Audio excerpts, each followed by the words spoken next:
All right. So, hello and welcome to this new lecture series on inks. That is I think, the second module in Printers Material Science 2.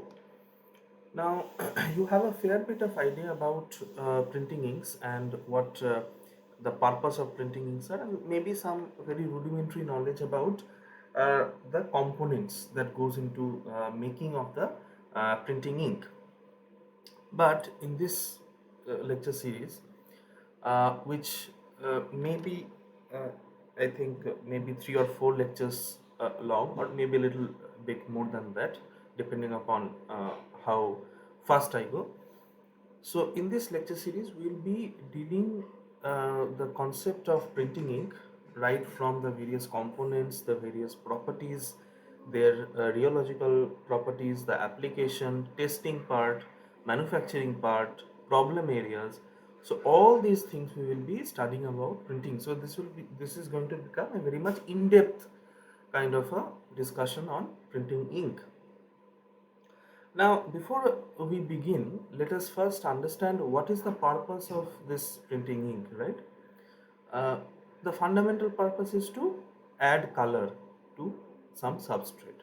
So, you are printing something. Without color, you are not able to understand, or without color, you are not able to give that uh, look to your print, right? Anything that we print should be in color. So, if you say that, okay, sir, but I am only printing with black ink, or I am printing with a office printer which is you know printing only in monochrome, that is black, but that is also a color. You are printing black, you are printing on a substrate with the help of a white substrate with the help of a black toner, that is the ink that we normally refer to as for electrophotographic printers. That is also a color. In our context, that sometimes you may hear people say that, oh, black is not a color. That is a very, very wrong and absurd concept. It's a very absurd type of a concept. In subtractive color mixing, which we are interested in, black is definitely a color. Black is not considered as a color in additive colors, additive mixing of colors, because in additive mixing there is no such color as black. But what we deal with there, we there of course there is, that is, in subtractive color mixing, of course there is the concept of black ink, thereby there is the concept of black color. So any ink, most of the inks I should say, has got a specific color. So normally we, by this time, we know what are the fundamental colors, what are the that we refer to as the subtractive primaries. These are cyan, magenta, yellow, and as well as black. Black was initial, I mean, the story and the history of black color or black ink is now understood by you, I hope, because initially we did not require the black ink, but in order to compensate for, in order to overcome for the deficiencies that came with our subtractive primaries of cyan, magenta, yellow, we needed a fourth printer, that is the black printer. That is the source, that is the origin story of the black ink. Okay, so the purpose of a printing ink, that is hopefully clear to you. Now let us get into the details of the printing inks.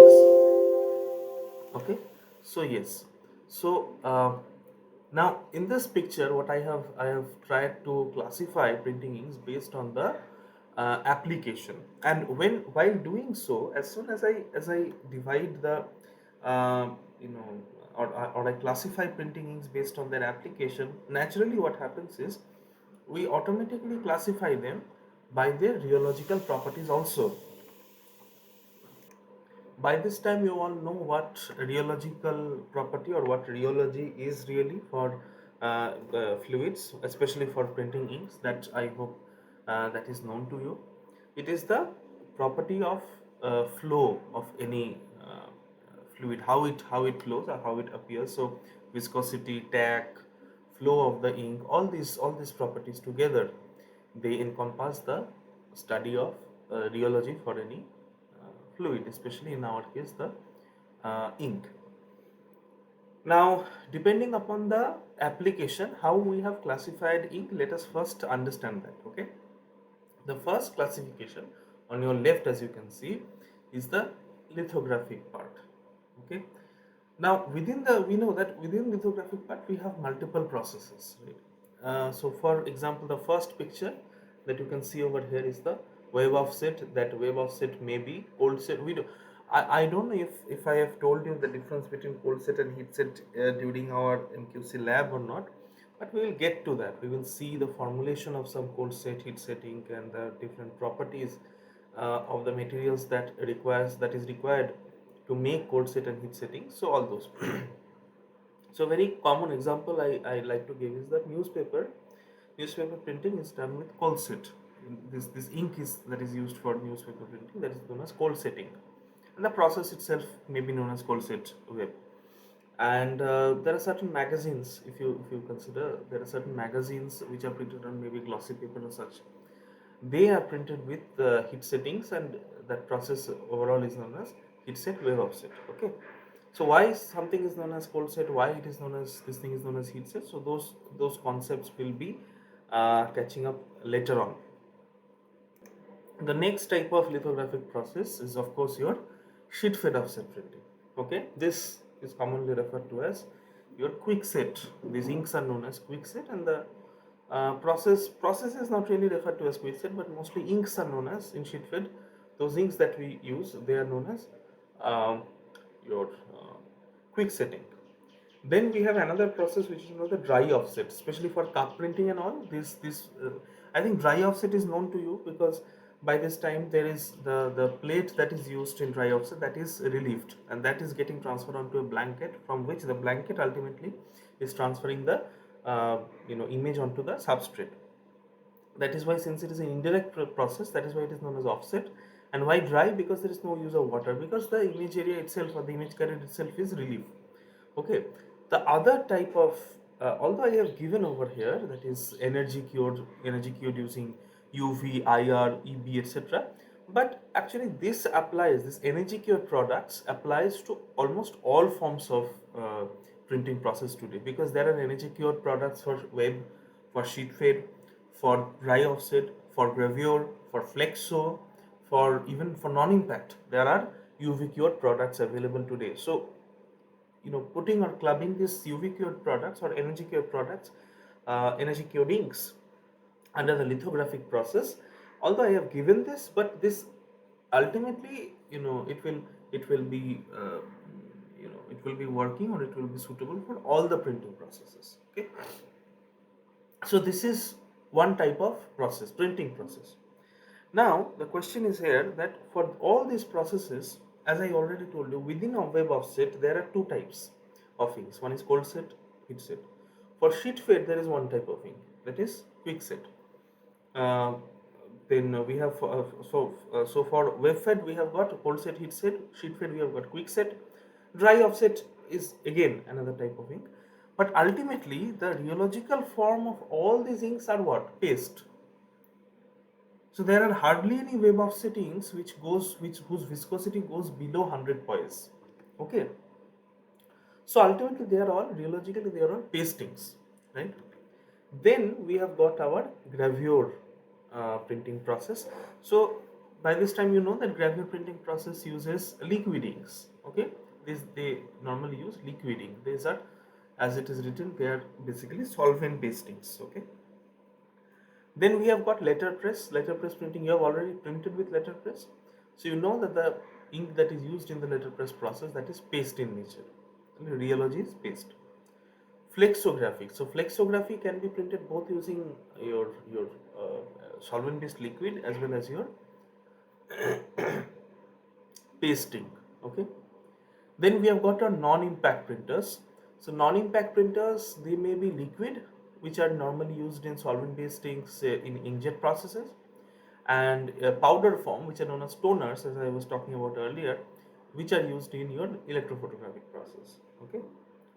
Now, so I have also written over here. See that energy care products are used in almost all the above applications and not restricted to offset. Okay.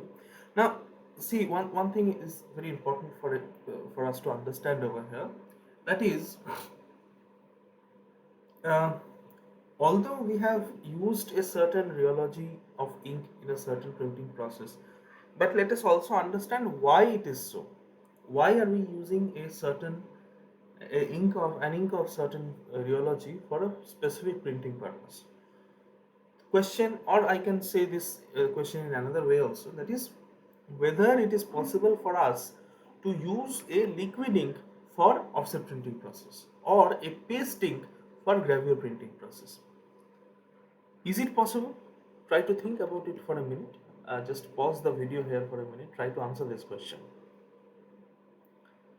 The answer is no, it is not possible. Why? Lithographic process or web offset printing, offset printing process is what? It is printed with the image carrier is plane. It's a single plane where both the image area as well as the non-image area resides. Is it not? So naturally, and the construction of the mainstream machine is such, before going into the ultimately into the plate, the ink has to cover a long journey through the ink metering rollers, which ranges about 12 to 14 for any standard sheet fed machine today. So if you're and the ink, you have seen the ink duct where we put the ink, from which the fountain roller takes the ink and distributes it to the duct rollers and ultimately to the ink metering rollers. Through the form rollers, it reaches your plate cylinder.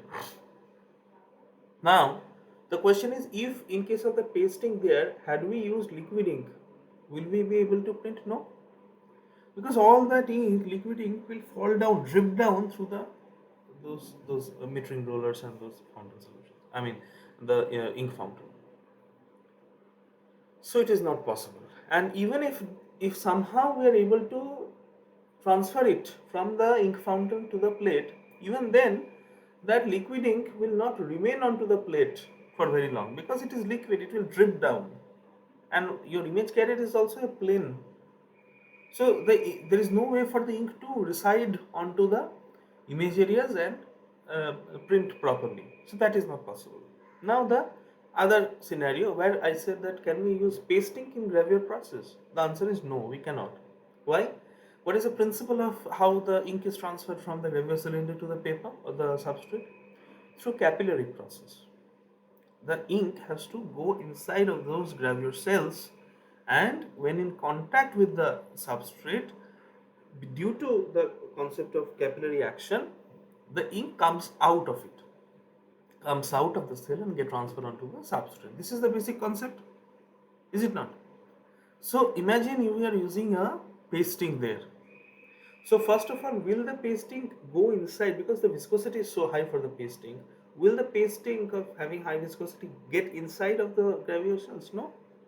Even if it gets inside of the cells, will it be able to come off that easily? No. Maybe some of it will come out, but not all. That is another problem. So that is why I have intentionally prepared this slide in such a way so that I can give you an idea of not only what inks we need to use for different applications, but what rheology those inks belong to, so that we can create a starting point for our discussion ahead. So from here we will keep this non-impact away, because non-impact is not really a conventional method of printing. So we'll keep this concept of non-impact. We'll talk about non-impact later on, but our point of main areas of discussion is not non-impact printing ink. So we'll not really go into a lot of details into that. Our main consideration is the conventional printing processes and the inks that are used for those purposes. Okay, and the manufacturing process, testing, etc. If time permits, we'll also see some analytical methods, although that is not required at this stage.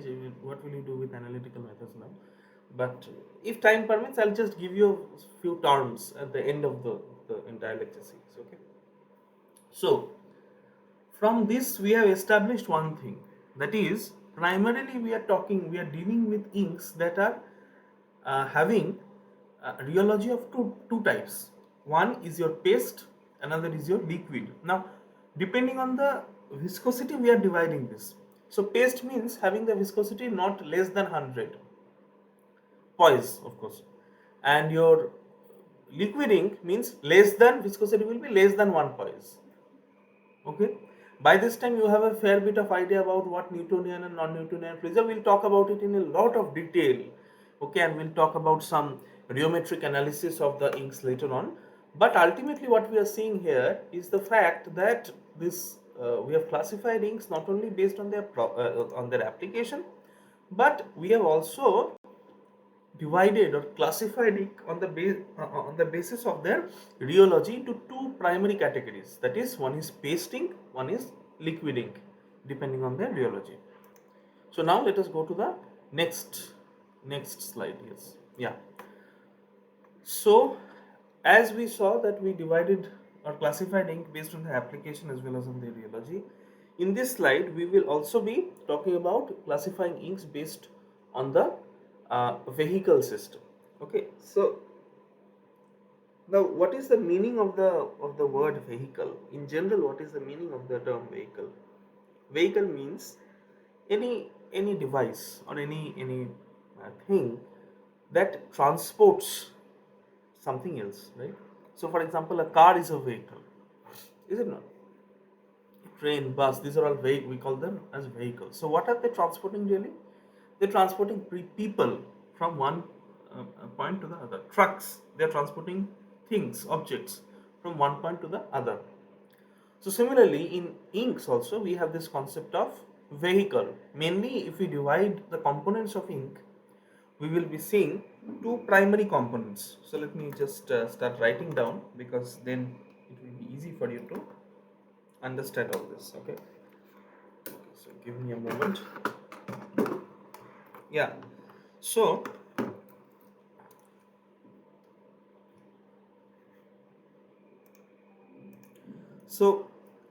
if we classify the primary components of ink, so if I write that what are the components of inks, then normally we see that there are primarily two components. Okay, so the first component is basically your known as vehicle, and the second component is known as colorant. Okay, so it seems very much simple right now, but there will be so many other components as well as we go along. Now, so as I was saying, that what is the purpose of this vehicle? Purpose of this vehicle is to transport something to some place. So if I ask you, what is the function of this vehicle in case of your printing ink? What will you say? Naturally, the purpose in case of your printing ink for the vehicle is to transport this colorant from the ink container to the substrate. So that is the main purpose of this vehicle. Okay. Now, ultimately, if you see that, you will find out that the for any printing ink, this is true, that your colorant is basically mixed within your vehicle. It may be either solubilized or it may form a colloid. Okay, so we'll talk about it. In this slide that I wanted to show you, so let us not focus on this term resin right now. Let us focus on this term vehicle. Okay, so this, depending upon what type of vehicle is there, you are using what type of vehicle in your printing ink, they can be classified into two types. One is your oleoresinous system and the other is solvent resin system. Two types. Now, oleo means, you know by now, oleo refers to as oil. Resin is another component that goes into making of the vehicle. So as I already told you that the primary components of ink is this vehicle and colorant. So again, if you classify vehicle, then you will find out there are many components, of which two primary components are one is resin, the other is an oil.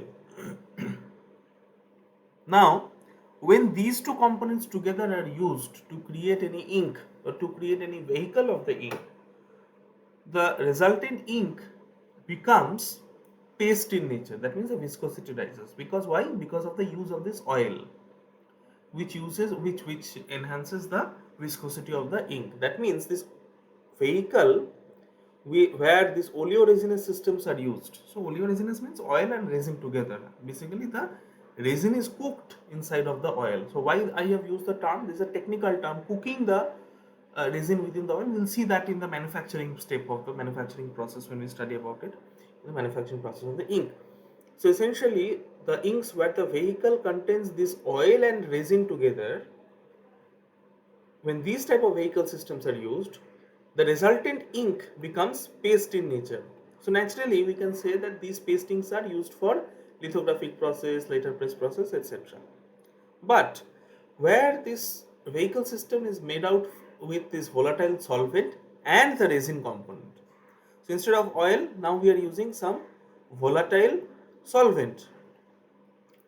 When these type of vehicles are used, those inks become basically liquid in nature.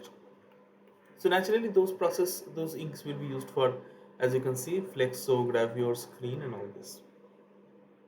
Okay. So these are all the screenings are not really liquid in nature, it is paste again, but the vehicle component for screen printing inks are also volatile solvent and resin. Okay.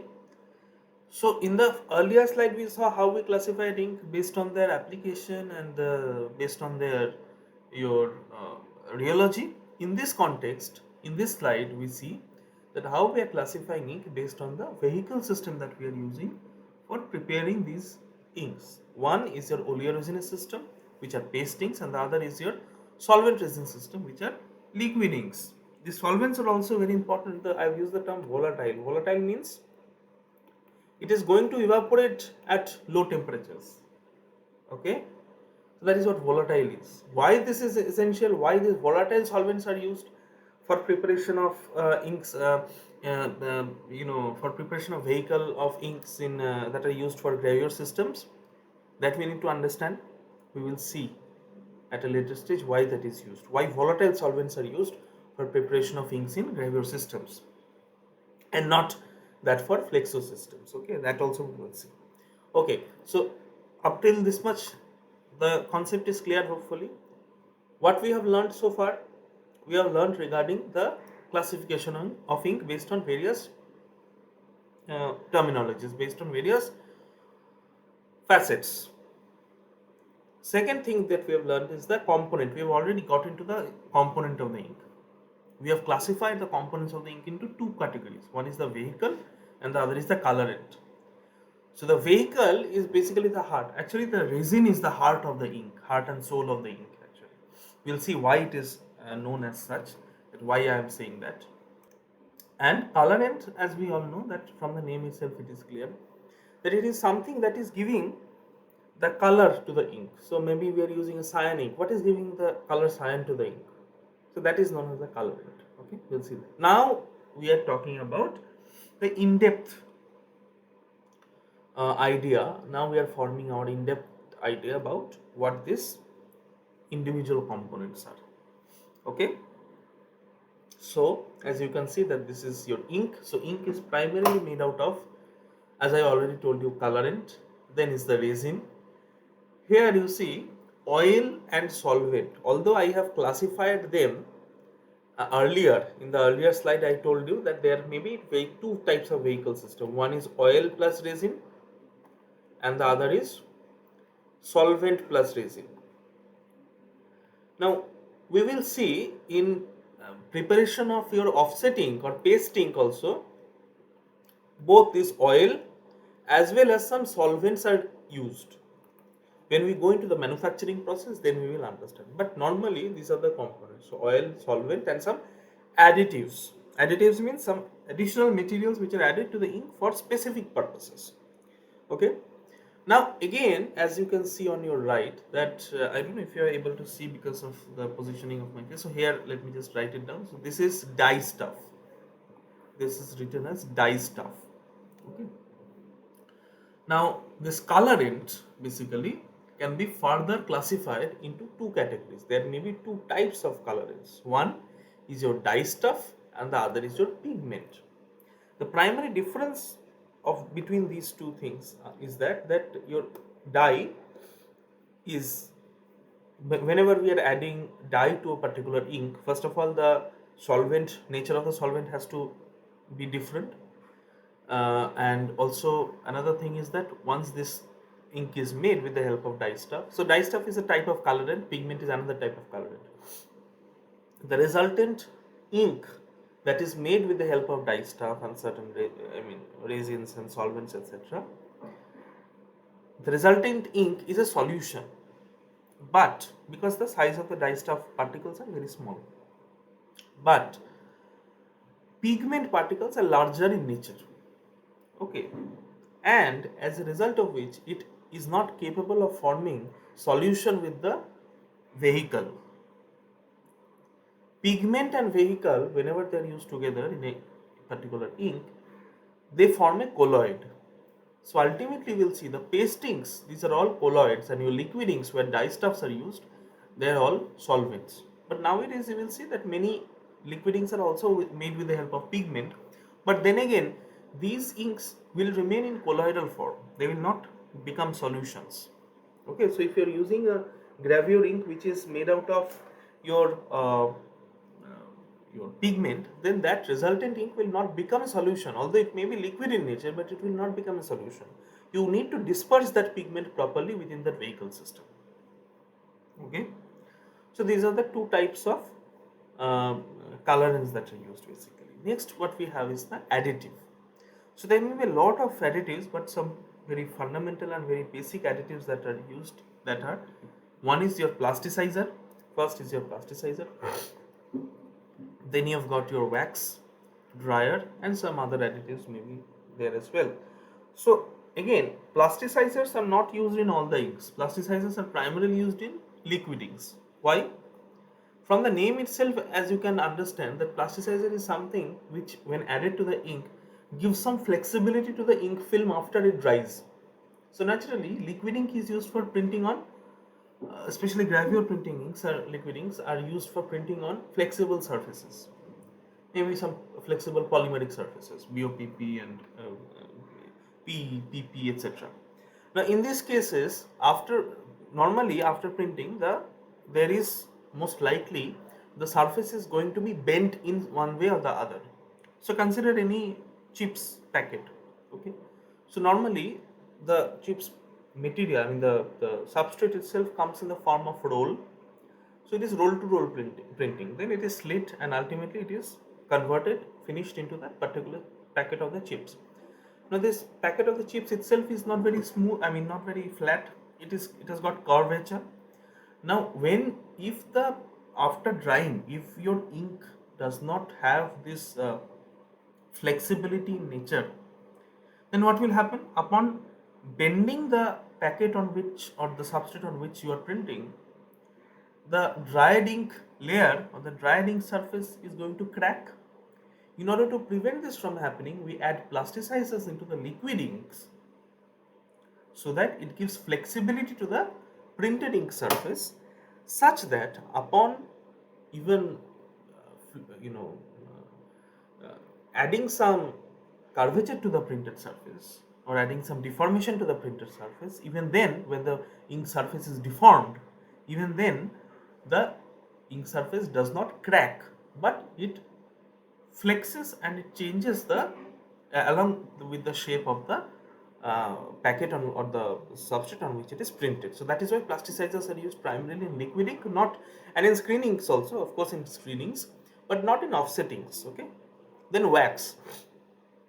So if you during your any occasion, you will see you sometimes light up candles or etc. So candles are made out of wax. So if you light up a candle on any surface, after the candle has been burnt out, the remaining wax there, if you touch that surface, it will appear to be very smooth in nature, right? So wax has this property of increasing the surface smoothness of any property, so that when if wax is added to your ink ultimately, then it improves the surface property in ink in such a way that even after printing, even after drying, when you rub the surface of the ink, or even multiple ink surfaces are rubbed together, it will not get deteriorated, it will not get abrased, because there is wax added into your ink, which is improving that abrasion resistance, which is improving the surface property of the ink. Then we have got dryer. Of course, we have got dryer for offsettings, because there may be cobalt dryers, manganese dryers, and so many types of dryers are there. These dryers are used naturally. They enhances the rate of reaction of aerial oxidation for the unsaturated drying oils that are present in your ink. Okay, so don't get worried about all these concepts. I will slowly and steadily talk about all these important concepts. But the primary function of the dryer is to increase the rate of reaction for the drying process and ultimately help in drying of the ink. Okay, and all the other additives we will be talking about as we go along. All right, let us first start with the component, that is the colorant. We'll start with the concept of colorant. So from the name itself, it is clear that colorant is something which adds the color to the particular ink. So for example, you are using a magenta ink that may be made out of red sea, or you are using a cyan ink that may be made out with halo blue or alpha blue. Now all these uh, yes, these materials, these colorants, they add color to your ultimate ink. As I already told you, that these colorants can be classified into two types. One is the pigment and the other is your dye stuff. Okay, so we'll first start our discussion with the concept of pigment. The first pigment is pigment yellow 61. If you are not able to see it, then this molecule is pigment yellow 61. Okay, so these are different types of these structures. I will never ask, so don't worry about these big structures. This pigment yellow 95, this is a very common, a very important red pigment, like red sea. Then another red pigment, rubine. There are various varieties of rubine pigments. They all go into making of the magenta ink, basically. Okay, so these are some few examples of pigments. Then we have got some properties of pigment to analyze. So what are some of the properties, right, of the pigments? First, they have to have a very small particle size. But ultimately, no matter how small the pigment particle size is, they will always be greater than your dye stuffs only. That is why they form colloids. Pigments form colloids with a vehicle and not solution. They should be weighted. And why they are saying that it should be having a small particle size? Because smaller the particle size, greater will be its ability to refract light. So refractive index will be higher. So greater that refractive index of certain pigments, more vivid or more saturated that particular color will appear after it is used for printing. Next, we have got that another property of the pigment, that they should be wetted. Wetted means they should be, as I, this concept of wetting hopefully is known to you. This is also, you can write this as, you can read this as, they should be able to disperse themselves. So dispersed with what? The pigment will be dispersed uniformly within the vehicle. That means, in other words, the dispersion should be such that all the pigment particles should be coated uniformly in all ways with the help of the vehicle that is used in the ink. They should produce soft and smooth ink. If this is not done, then that means the wetting has not been done properly, dispersion did not occur properly, and they were not broken down into smaller pieces. As a result of which, you by this time you know how to check the fineness of grind. This fineness of grind with the help of Hegman gauge, right? So this Hegman gauge, with the help of this Hegman gauge or NPIRI gauge, what we can do is we can check this how fine the pigment particles are in that particular ink. If the pigment particles are large, that means coagulation is occurring in the pigment particle, dispersion did not occur properly. So what will happen? It will not be able to produce vivid colors when we print with that particular ink, or the colors will be very much localized where the pigments have been coagulated, only there the colors will appear. So that type of ink we do not want. So it should be able to, the pigment should be able to produce very soft and smooth ink. In other words, it should be able to break down, it should be able to get dispersed very well within the vehicle component. Okay, next very important thing is they should not bleed in water, oil or solvent. Very important. What is the meaning of this bleeding? You know this term, flocculation. That means when ink comes in contact with water, oil or solvent, it should not coagulate. That means it should sufficiently be well dispersed throughout the vehicle, that means the solvent or oil, whichever is being used, properly, so that whenever it comes in contact with the dampening solution or oil or the solvent which is used in the ink, that time it does not flocculate, that time it does not coagulate together and settles down. That will again create problems. Next, 5 should be pigment should be permanent to light, heat, water, and chemicals with which they may come in contact. I don't know if you have ever noticed is that the especially the shops which are in along the pavements or along the roadside, they normally hang certain food materials or certain materials, certain packets uh, along the roadside. After a very long time, when something has not been sold for quite a long time, you'll see that the color of the packet that starts to fade out, right? This is known as this happens when your pigment that is used for printing that is not light fast. Fastness or permanency to light means that even if light acts or light falls on that pigment or that ink for a very long time, there will be no fading out, there will be no change of color. Why this happens? Because there are certain chemical reaction that goes on when light hits, basically. Okay, so electrons are shifted from uh, valence states to their conduction states, and thereby they release some light energy, and ultimately there is a permanent loss to the color of the pigment. Similarly with heat also, sometimes you will see that these ready to make food packets that are available. These ready to make food packets, they we are able to heat them in the microwave, or we are able to heat them in the boiling water with the packaging intact without any change in the color of the meat. That means even if receiving that heat, there is no change in the color. Then water, say a bar of soap, which is or a packet of soap, basically. That packet of soap normally gets some water while used, right? Now, if the packet is a kind of you can say that sensitive to water, then that means whenever it comes in contact with water, it will lose all the colors. That means the colors will start to fade out. This should not happen. Next is chemicals. What type of chemicals? So, for example, if you have seen these inverter batteries have got written something, the brand name, etc., outside of that box. That comes in contact with the acid which is present. Some acid may spill out of the battery, etc.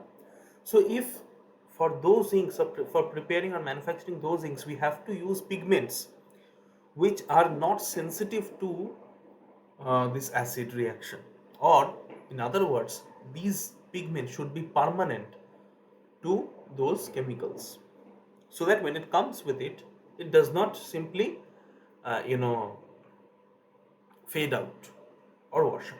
So that is what it means, that permanency to light, heat, water, chemicals, etc. Next, they should have high tinctorial strength. Tinctorial strength means its ability to uh, produce better saturated colors. So by this time, you know what is the difference between hue, saturation, lightness. Yeah.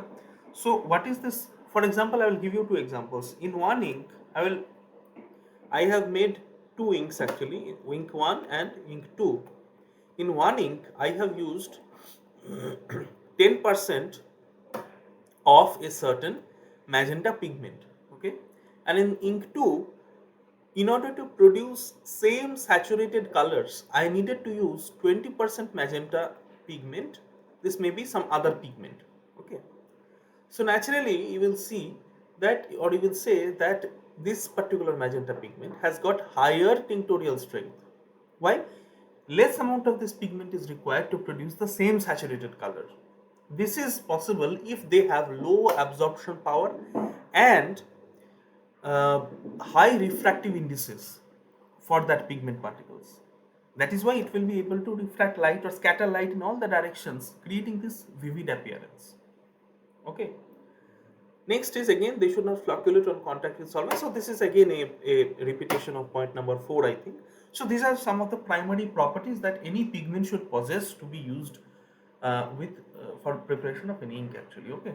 So now we will see some examples of these organic and inorganic pigments. So organic pigments are basically, organic means carbon based. There may be some benzene rings, etc. I will show you some examples. So here you see organic pigments are able to produce better color, colorful inks. Basically, the saturation and the vividness of these pigments is quite high because of the high refractive indices. Okay. Now I'll show you some examples of organic ink in the next organic pigments in the next slide. But first, let us start a little bit about the inorganic pigment. As you can see, we have classified inorganic pigments into two categories. One is the colored and the other is white. White pigments again are classified into two types. That is two examples, not two types. I will say two examples I have given. TiO2, that is titanium dioxide, and calcium carbonate. Okay. Now titanium dioxide is a white pigment. It has got it gives the appearance of whiteness to a particular ink. When we are preparing white ink, then this TiO2 is used. Even in paper manufacturing, TiO2 is used to improve the whiteness of the paper. Naturally, in ink is of course used. But the CaCO3, calcium carbonate, does not really impart a particular white color to the ink, but what it does is it extends the bulk of the ink. That is why it is known as extenders. Okay. When you add this works kind of like a filler. That is, when you add calcium carbonate to the ink, the weight of the ink increases without major changes in the optical properties of the ink. Alright. Another two examples of inorganic colored pigments I have used, that is ferric ferrocyanide and lead chromate.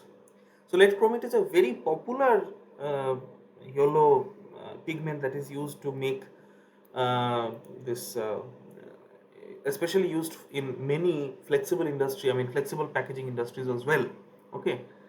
So let us now go to the types of organic pigments. So these are few examples I have given, like the phthalo alpha blue that I was talking about. This is it. Okay. This is the structure. This is phthalo green. This you have already seen, lake red sea, and this is dye yellow. Okay. Now here comes another concept of, as I already told you, fastness to light or fastness to any chemical change, or permanency to light or permanency to any chemical change. Basically, what determines that for a particular pigment?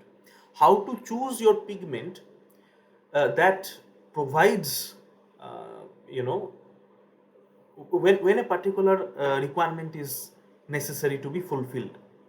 So for example, you need to print a particular packet which will be used a lot in the open air areas. So that means it will receive a lot of light, natural light. So you should ensure that the ink with which you are printing that particular packet should be fast towards light. That means should be permanent towards light. It should not deteriorate with prolonged exposure to light.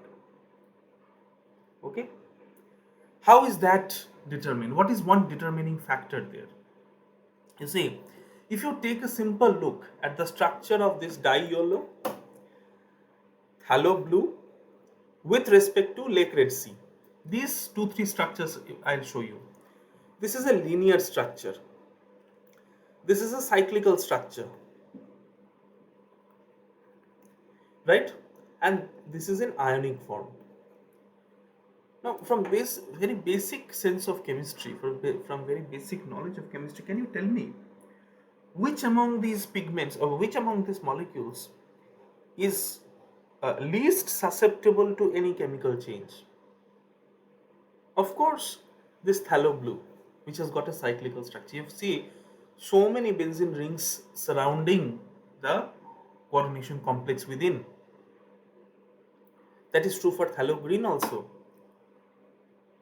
This ensures that there is no change, or this does not easily allow for any change in the structure of the molecule.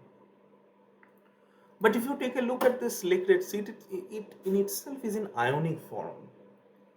So naturally, it is more susceptible to chemical changes when exposed to do so. That is why phthalo blue is much more light fast than lake red. You see, if you take a look here, light fastness in this dye yellow ranges from, I will maybe you are not able to read it, but I will just read it out. For this particular molecule, light fastness ranges from fair to excellent, but in case of lake red sea, this is poor. This has got poor alkali resistance, poor light fastness, and can bleed. But in case of again alpha blue, very light fast, heat stable, resistance to acid, alkali, but not solid. So that means what? Because of this cyclical nature of the molecule itself, this makes it very hard for any chemical change in the particular molecule in alpha blue. But that is not the case for lake red. It may undergo chemical changes. The electrons may shift from the valence bands to the conduction band very easily. That is why they may and as soon as the electrons shift from one band to the other, naturally chemical changes occur. That may be by light, that may be by heat, that may be by some other chemicals. So naturally what happens is lake red offers poor light fastness in comparison to these compounds like halo blue. Okay, so this is one of the determining factors of how this light fastness and this chemical fastness and heat fastness, all of this is determined in your pigments. That is why it is most essential for you to choose your pigments carefully uh, during the manufacturing process of the ink. So let us say your customer, I mean the printer, you are an ink manufacturer, and your printer wants to print a particular packet which is expected to be exposed in natural light for a very long time. So naturally you'll have to ask the printer about his requirement, and then the pigment that you are using for making or manufacturing that ink should be chosen such that those pigments are light fast, because you know that if you are using a non-light fast ink, it will not be able to, the packet after printing will not be able to hold that color for a very long time. Okay, so next what we have got is the dye stuff. So dye stuffs are basically, as I was talking about initially only, the basic difference between dye and pigment is the size of the dye stuff particles. That is one. It forms solution. That is second. And the other is, you see, dye stuffs are able to bind to the surface of the substrate with the help of something which is known as the mordant. Mordant is kind of a binder, but pigments does not bind to your substrate like that. So that is another very basic difference. And depending upon what type of medium you are using to prepare this dye stuff, the you can classify dye stuffs into acidic, basic, solvent based, or dispersed. Okay, so we will not get into the chemical part of it, right?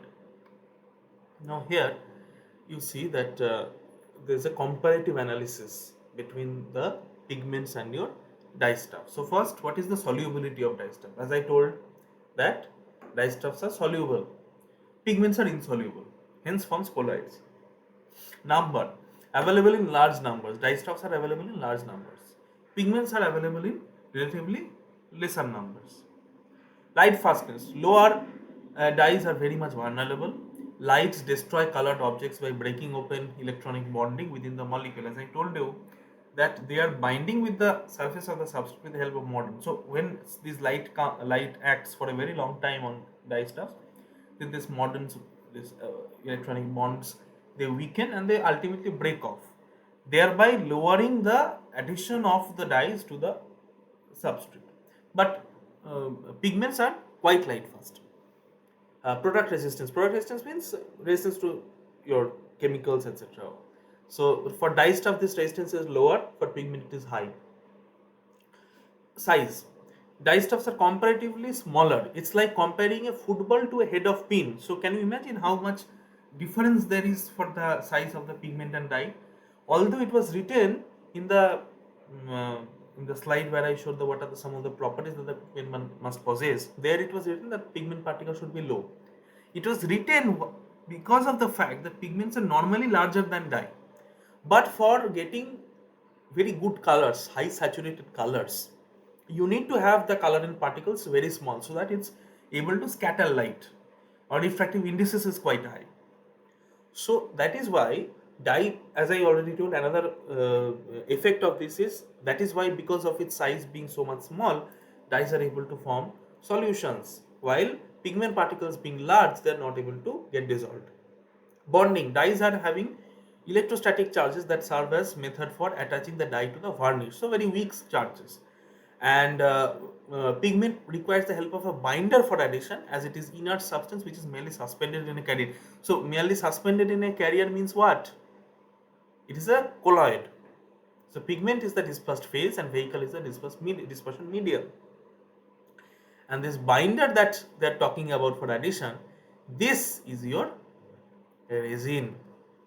Resin is the binder which helps in binding the pigment of the colorant into the substrate surface. Next, imparting colors.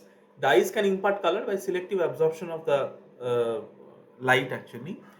Pigments impart color by either scattering light, as I already told you. It should have very much, the ability to scatter light should be very high, or by selective absorption. Selective because how subtractive uh, color mixing works.